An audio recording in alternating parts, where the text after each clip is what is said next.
Assalamu alaikum wa rahmatullahi wa barakatuh.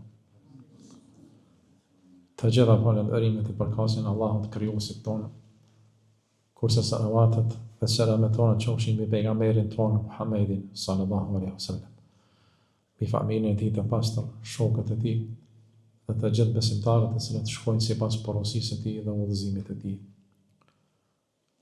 Fillimisht ju falenderoj për prezantimin të nderuar vllazën dhe mbi gjitha imamin e xhamisë. Allah shpërblim me të mira për mikpritjen. Po takohemi edhe në këtë mësim të radhës, i cili ka për qëllim që të fokusoj edhe të shfaq bukuritë e fesë islame. Në ligjëratat e kaluara i kemi pa disa prej mrekullive dhe bukurive të islamit në besim, në pastërti, në namaz. Dhe tani po flasim për një shtyllë tjetër të islamit, e cila është bukuri prej bukurive madhështore të tij, e ajo është zakati. Se dihet, zakati është shtylla e tretë e islamit. Është shtyllë e islamit. Zakatin që duhet ta japin të pasurit, të cilët kanë arritur një nivel të caktuar të pasurisë. Rreth një viti, ata duhet të japin 2.5% të saj. Mirë po, fillimisht të shohim se çfarë është kuptimi i zakatit. Zakat, që do të thotë kuptimi i fjalës zakat. Në arabisht, fjala zakat kuptimin e ka pastrim. Dhe pse është quajtur zakati pastrim? Për arsye se ai fillimisht e pastron shpirtin e besimtarit nga të këqijat, nga veset e këqija. E pastron prej kooperacisë. E pastron prej lakmisë të tepërt. Nga se kur ai e kupton zakatin që Allahu ja ka bërë obligim, edhe është shtylla e islamit, ai është i ngaditur që atë pjesë ta jep për të tjerët dhe thjesht nuk e jep pas pare për atë punë, nga se e ditë që po i nështrohet Allahut. Dhe me këtë është pastruar në shpirtin e tij prej kooperacisë. Allahu na ka treguar se kooperacia është një ves i keq, i cili me një fjalë njerin nuk e lën me qelë syt. Allahu thotë: "Wa man yuqa shuhha nafsihi fa ulaika humul muflihun." Ata të cilët janë ruajtur prej kooperacisë, ata janë të shpëtuarit. Por arsye se ai që ka shpëtuar prej kooperacisë edhe është shëruar prej kooperacisë, do ta gjesh një person i cili është bujar, i cili nuk kursen kurrë për të tjerët. Absolutisht nuk kursen kurrë për të tjerët, aq sa ka mundësi. Por arsye se është shëruar prej kooperacisë. E din se Allahu është bujar. E din se Allahu jep pa mas, e din se Allahu jep pa kufi, edhe ky jep për të tjerët, pastaj një pjesë prej asaj që e ka dhënë Allahu. Dhe shohim pas zakati se si e pastron shpirtin e besimtarit atij i cili jep zakatin. Pastaj është pastërti për pasurinë. Pastërti dhe shtesë për pasurinë. E shton pasurinë me një fjalë. Allahu dhe fillimisht pejgamberi sallallahu alaihi wasallam në hadithin e tij ka thënë: "Ma naqasat sadaqatun min mal." Asnjë pasuri nuk e ka mangësu sadaka. Pra sadaka nuk e ka varfëru askënd, ka thonë i dërguari i Allahut. Pra ai i cili jep për hir të Allahut për të tjerët, ka thonë pejgamberi, ky person nuk varfëruar nuk do të varfërohet asnjëherë. Nga se Allahu do t'ja komzojë në një formë ose në formën tjetër. Ai çdo herë do ta sheh të kompenzuar në jetën e tij, në pasurinë e tij dhe në familjen e tij. Ajet madhështor të Kuranit, Allahu na shfaq këtë mirësi, edhe këtë bukuri të Islamit, edhe thotë: "Ya ayyuhalladhina amanu anfiqu min tayyibati ma kasabtum wa mimma akhrajna lakum." o ju të cilët jeni besuar. Allahu thotë i jepni prej asaj pasurisë të cilën e keni fituar, dhe jepni prej asaj pasurisë të cilën e ka arritur nëpërmjet bujqësisë. Edhe thotë ash-shaytanu ya'idukum al-faqr. Shejtani ju frikson me varfëri. Më thënë, njeri momentin që friksohet në varfërisë, le të kujtohet se ajo në ves i shejtanit. Le ta kujton këtë porosi të Allahut në Kur'an, se nëse i friksohet në varfërisë, le ta di se ajo nuk është frikë reale, mirë po është vetëm zvese prej shejtanit. Edhe thot, ash-shaytanu ya'idukum al-faqra wa ya'murukum bil-fahsha. Shejtani ju frikson me varfëri dhe ju urdhon për punë të këqija. Dhe në të kundërtën, thot, wallahu ya'idukum maghfiratan minhu wa fadlan. Allahu ju premton se do t'u falë mëkatet nëse ju i japni, dhe se Allahu premton se do t'ju jap mirësi. Do t'ju jap mirësi të shumta. E cilat janë ato mirësi? Në një ajet në Kur'an, Allahu e ka krahasuar besimtarin i cili jep. Besimtarin si në dorë lirë. Besimtari i cili përgjigjet thirrjes së Allahut zakatin e jep, çush e krahason Allahu ata që jep. Thot, mathalu alladhina yunfiquna amwalahum fi sabilillahi kamathali habba. Allahu thot, shembulli i atyre të cilët i japin për të tjerët, japin për ata që nuk kanë, japin për nevojtarët. Thot, ata krahasohen sikurse ai i cili e mbjell një kokër të grurit. E mbjell një kokër të grurit dhe prej asaj kokre me mirësinë e Allahut bin 7 fije. 7 fije, edhe se cila fije ka nga një kalli. Edhe se cili kalli ka 7 kokra. 100 kokra. Dhe me thonë, një kokër mbjell dhe prej saj dalin 7 kalli. Dhe se cili kalli ka nga 100 kokra, 700. Bujku e mbjell vetëm një, dalin 700. Bujku e mbjell farën pak, një farë ose 2. Dhe sa dalin prej saj, me 10, me 100. Dhe se ky a ka pas diçka me rit, pse prej një kokre ka ndan 100 ose ka ndan 200 edhe 300, a ka me rit? Jo, Allahu e ka jep.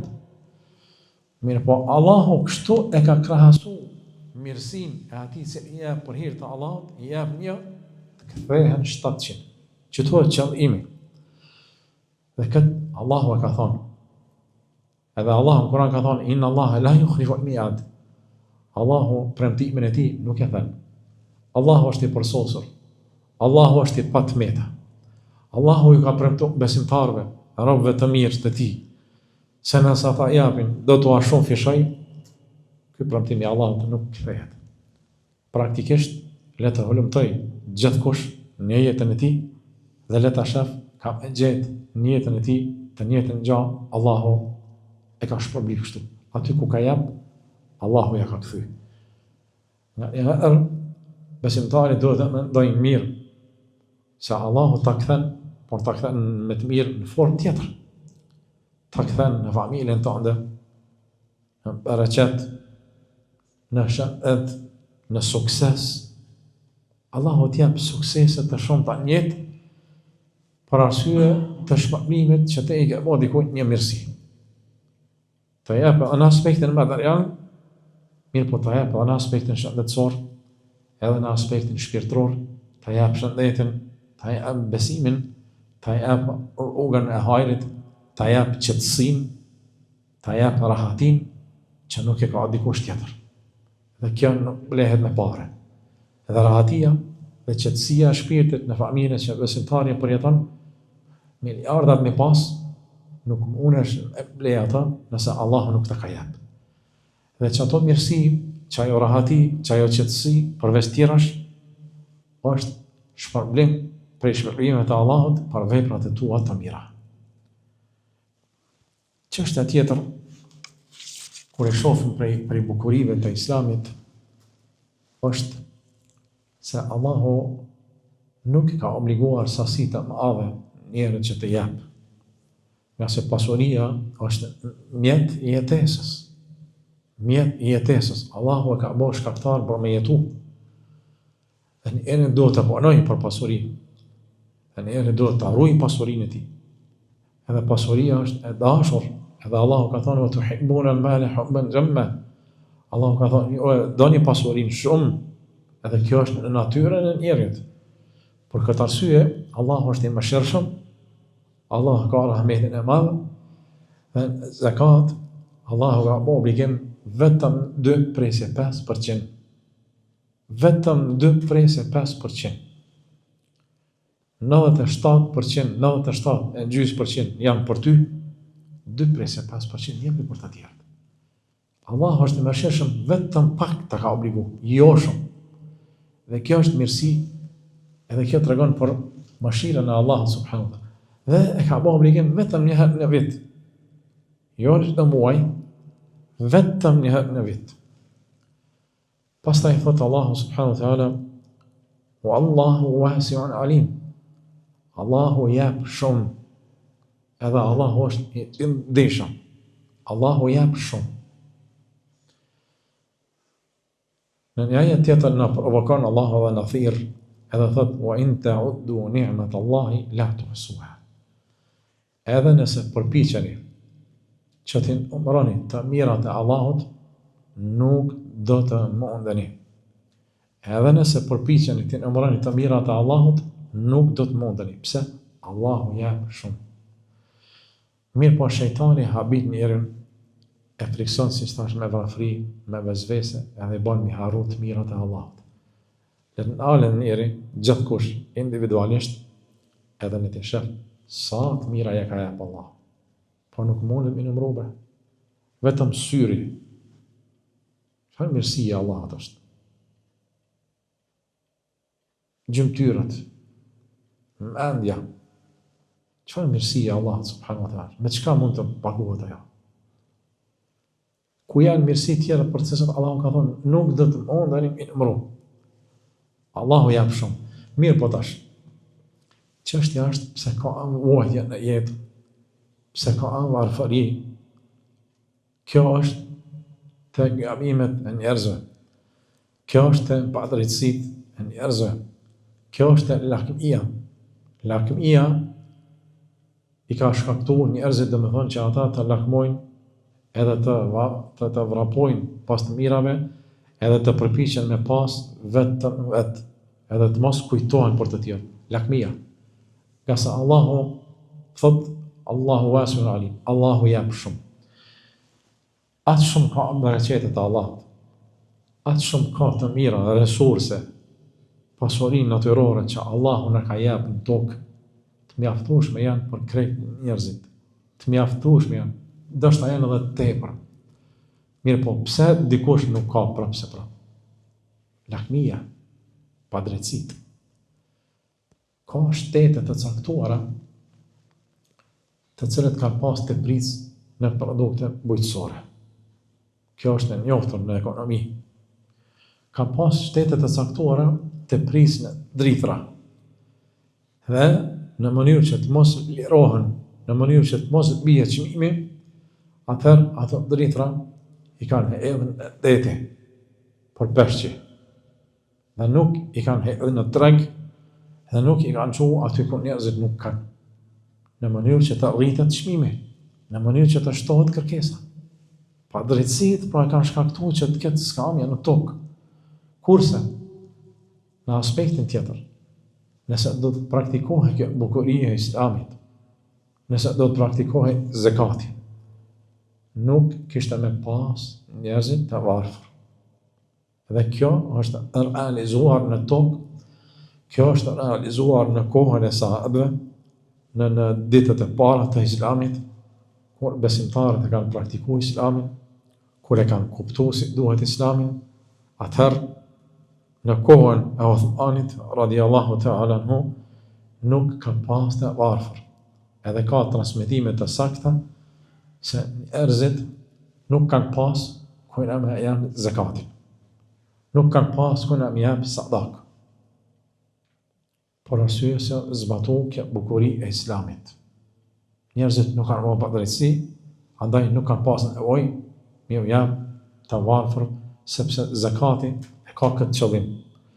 Pra prej synimeve të islamit, prej bukurive të islamit është se synon edhe aspektin social që të përsos, që njerëzit të kanë të gjithë, që njerëzit dhe me thonë të mos kenë nevoja ekstreme për çështjet elementare të jetës. Natyrisht në varfër ka me pa gjithë, kjo është urtësi e Allahut, edhe Allahu na ka treguar për këtë, edhe ka thënë وَرَفَعْنَا فَوْقَ بَعْضٍ دَرَجَاتٍ.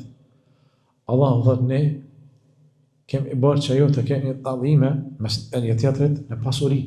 Dikush më i pasur, dikush më pak. Dikush shumë i pasur, dikush i varfër. Pse? Allahu thot liyattakhidha ba'dukum ba'dan sukhriya. Në mënyrë që ju të shërbeni njëri tjetrit. Shif urtësia e Allahut, e urtësia e përsosur.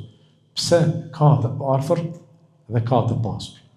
Allahu thot në mënyrë që ata të shërbejnë njëri tjetrit. Tash, nëse imagjinoj, nëse kishte me pas vetëm të pasur, mos me pas të varfër absolutisht, këtë të pasur, atëherë të pasurve, kush kishte me ju shërby? Kush kishte me punu të ta? Përderisa se cili është i pasur, kush do të kryente punë për ta? S'kishin me pas, kush me shërby? Atëherë, Allahu na ka treguar këtë mirësi, edhe ja u ka kujtuar edhe të pasurve, edhe të varfërve. U ka kujtuar të pasurve që t'i kujtojnë të varfërit, sepse mos të kishe qenë të varfërit, këta nuk kishin me qenë të pasur. Për arsye se të varfërit punojnë për ta. Cila kompani sot mund të funksiononte pa punëtor? Për ata të cilët kanë nevojë të punojnë dhe të fitojnë, shkojnë dhe punojnë të pasurit. Prandaj të pasurit duhet me kujtu se njerëzit nevojtar edhe punëtorët janë shtylla kryesore e pasurisë së tyre. Sepse pa ta nuk kishin mujt me funksionu as një çast. Dhe për këtë arsye duhet me pas frikë Allahun, ai i cili është udhëheqës i kompanisë, ai i cili është pronari i biznesit, mos me i thonë punëtorit, mos me konë une çka kishe po ti.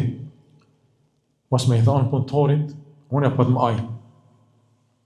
Sepse kjo as pak nuk është e mençur, sepse kjo nuk është e drejtë, nuk është e saktë, për arsye se punëtori mundet me thonë, e une mos të shakon çka kishe po ti. Nëse një ditë nuk e shkon punëtori në punë, hallakatet, që më endet, nuk ka arë punëtori, nuk shkon punën, e shet dhe më thonë se sa ka nevojë për ta. Në anën tjetër, ata të cilët ka nevojë, duhet të dinë mirësinë të pasurve, sepse Allahu të pasurit i ka bërë shkaktar që të furnizohen këta. Çështo funksionon jeta na ka treguar Allahu në Kur'an. Njerëzit e plotësojnë njëri tjetrin, por zakati është bukuria e kësaj. E që në aspektin tjetër zakati është quajtur edhe sadak obliguese ose sadak vullnetare. Pse është quajtur sadak? Është quajtur sadak në atë kuptimin se tregon për sinqeritet. Sadak do të thonë sinqeritet. Dhe ai cili jep për të tjerët tregon sinqeritetin e tij. Sepse pasuria është çështje private, është pronë private, është diçka që mushme. Dhe ai i cili arrin me nda një pjesë me të tjerë, tregon sinqeritetin e tij. Sepse pasuria është e çmuar, edhe megjithatë ja u jep të tjerëve, tregon se është i sinqert. Prandaj Allahu ka quajtur sadak dhe ajo duhet të jepet vetëm për hir të Allahut subhanahu wa taala. Dhe drejtësia dhe bukuria e Islamit në dhënien e zakatit e shef pra se e kompleton shoqërinë, se si ofron zgjedhje të përsosur në rastet sociale, në rastet ku njerëzit kanë nevojë. E kundërta e kësaj, Allahu na ruaj, e cila sot po praktikohet me shumicë, është kamata. Komplet e kundërta e zakatit, e bukurisë, është e shëmtuara, është kamata, e cila jo merret njerëzve në çastet më të vështira. Pra, kamata i jepet dikujt një sasi të caktuar pse ai duhet. Por ai tash preokupimin e ka jo vetëm ta kthej ato, po duhet me kthej më shumë. Tash që sa po vështirësohet situata atij, vështirësi pas vështirësie. Përsa zakati japet pa kompenzim. Këto janë për ty. Allahu ne ka bë obligim 2.5% janë për juve. Nuk e nevojë as të ne ktheni këto e as më shumë as sasi. Për këtë arsye, Allahu ka thënë: "Yamhaqu Allahu ar-riba wa yurbi as-sadaqat." Allahu ja humb çdo mirësi kamatës, ndërsa zakatin edhe sadakën e bën fitimprurse. E bën fitimprurse, kthehet 1/700, ndërsa e shohim sistemet sot bashkëkohore, të cilët janë orientuar ka aspekti kamatës, e me të cilën janë duke i ngulfatur njerëzit, ka informata sipas statistikave, dikun 5 miliard euro populli i ynë i Kosovës janë në kredi. Afërsisht dikun 300-400 milion euro veç kamat duhen mi kthy këta. 300-400 milion euro duhet mi kthy kamat. Kujt? Krejt njerëz duhet mi jep institucionet tjera që ato shkojnë jashtë. A shef bukurinë e Islamit pra? A shef se Allah subhanahu wa taala ka ndaluar atë shëmtuar edhe ka lejuar këtë të bukurën tregtin zakatin, që është një vlerë e pa llogaritshme bre, 2.5%.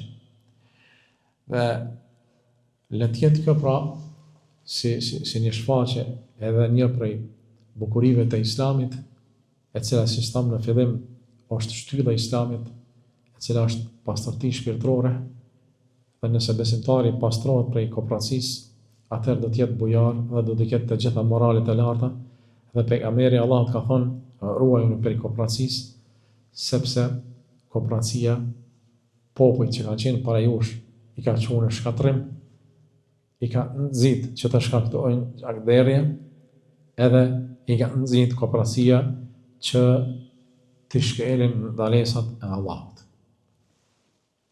Sot gjakderja globalisht në tokë, luftrat, për çfarë arsye ndodh? Për pasuri, për burime njerëzore, për burime toksore, për resurse të ndryshme natyrore, krejt luftrat aty kanë qëllimin. Prandaj pejgamberi ka thonë, kooperacia, lakmia i ka shtyrë njerëzit me bo luftra, me dhënë njëri tjetrin, edhe i ka nxit njerëzit me shkelin ndalesat e Allahut. Lakmia e ndaluar, lakmia tepërt edhe kooperacia e shtyn njerin në haram, e shtyn njerin që t'ja keqpërdor pasurinë tjetrit, që t'ja cenoj pasurinë tjetrit. Dhe krejt me një fjalë këto i eliminon zakati. Kjo mrekulli të cilën Allahu na ka dhënë dhuratë në besimin ton islam. Prandaj vëllezër duhet të vëdësohemi, ta kuptojmë këtë, ta zbatojmë dhe të apërcjellim të tjerëve, domethënë se shif se çfarë feje është Islami edhe në aspektin social, nuk ka sistem bashkëkohor që mund t'i afrohet edhe që mund t'i rregullojë jetën e individëve dhe shoqërisë, sikurse kjo formë e organizimit të Islamit. Wa akhiru da'wana alhamdulillahi rabbil alamin.